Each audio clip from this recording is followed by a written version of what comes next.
it was important to sanitize Dr. King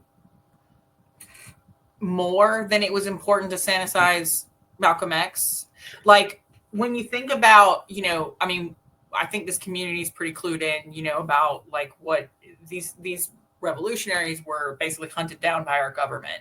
And so I'm curious if you think that Dr. King's message or appeal was going to be in some way more like viral, if you will, to lack of a better way to put it. Like, why did we need to sanitize him so much?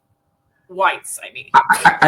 I think because he was, I mean, King got laws changed.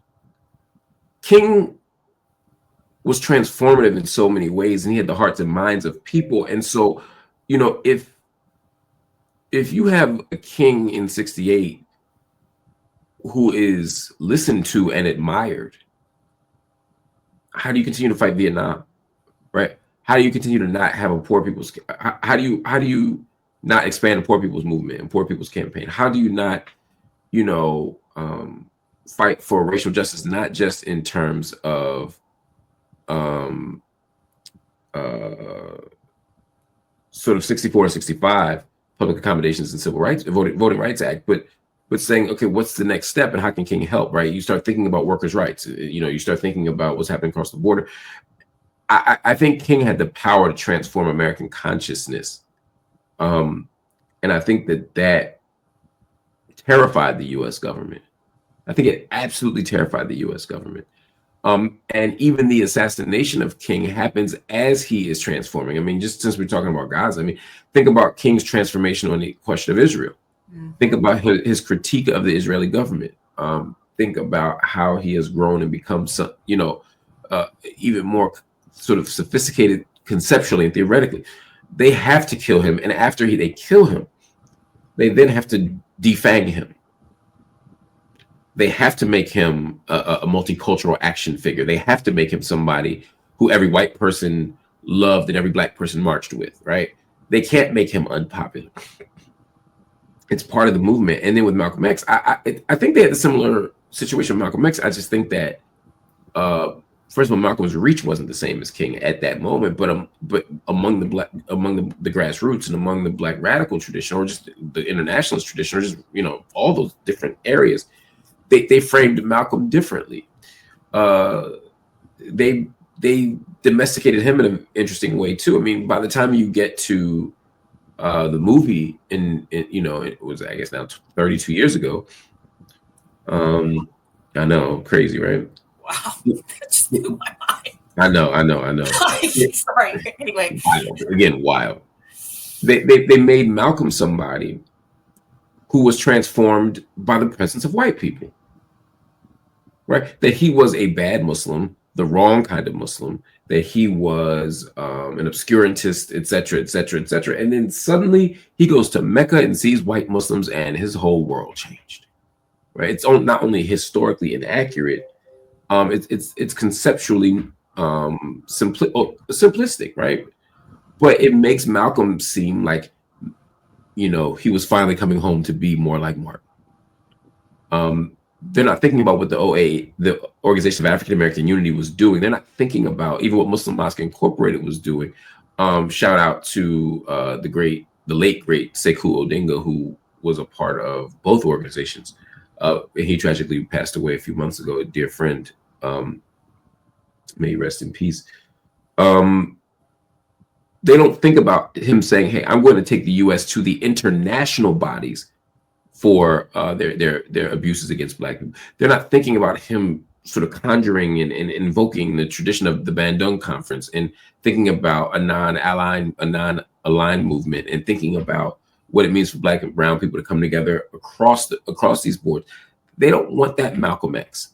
And so by the end, the Malcolm X we get is a Malcolm X with a little rough around the edges, but ultimately he wasn't calling for a revolution. And when you listen to Message to the Grassroots, that's exactly what he was asking for. He said, y'all trying to integrate, y'all trying to sit at use white people's toilets. Like, what is a revolution? It's about bloodshed. It's about land. And he breaks it down over and over and over again. So anyway, all that to say, I think it was important for the US government to do both, to sort of manage both of them, and they killed both of them for the same reasons.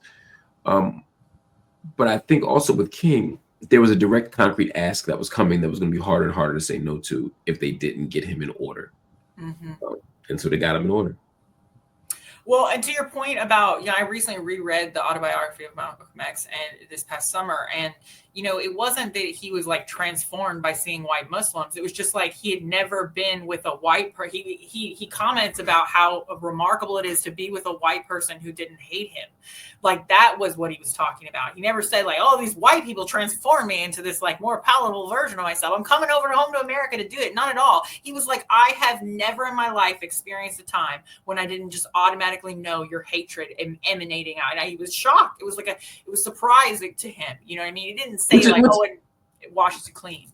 Right, exactly. But by the time you Disneyfy his story, it can become that. And that's not Spike Lee who did that. It's other people who try to tell Malcolm's story in that way. And the thing is, Malcolm, he was in Palestine in 1959.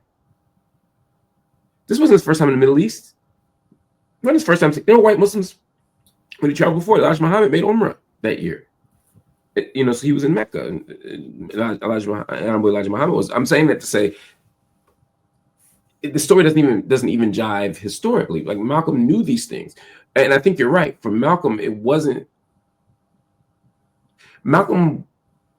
The idea also is that Malcolm repudiated the Nation of Islam teaching around white people being the devil, right? That he no longer accepted Muslim lesson number 2, or from the 1 to 10. Question number 2, which is who is the devil, and the answer is the devil is the Caucasian white man, right? The devil is Caucasian. The devil is the Caucasian white man, or the devil is the Caucasian white man, or Yaqub's grafted devil, the skunk of the planet Earth, or the nation teachings. And there came a moment where Malcolm did say that he no longer believed in the story of how white people were created, and that he no longer believed white people to be the devil at the ontological level, i.e., that there is a real devil, somewhere in that there is a devil that then creates more devils, right? But he understood that white people as an idea, whiteness as a construct, was still the devil. He was just saying it's not that you're born a devil, that white people make white babies and those babies are born devils, right? No, the world shapes us, but white supremacy is something else. 100%. And so to your point, the white people he saw in Mecca, according to him, were not tainted by white supremacy in the same way, right? That they weren't invested in whiteness as an idea or as a construct in the same way. And so it's because he no longer believed that white people, again, were biologically the devil. So then it becomes, well, what makes white people act like this? And it's like in the United States, whiteness does, white supremacy does. All around the world it does. So, but he's saying there's something about this place, and there's something about Islam that makes you divest yourself of those things. Now, I don't necessarily completely agree with Baba Malcolm Aliyah, because I think there's a way that even in the context of Islam, there's racism, not baked into the scripture, but baked into the practice. Right? When you go to a mosque and they don't trust that you're Muslim because you don't look that way, it's because they have a certain idea of who's what.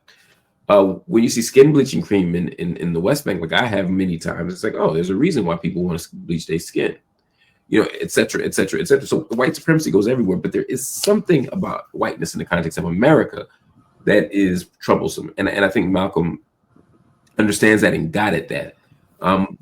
But again, by the time you get it to the Malcolm story now, it's kind of like, yeah, Malcolm was an angry guy who was violent, and then he figured it out. He came home to be more like Martin, and that's the point. And it's like, no, that's not the point, nor is it the truth.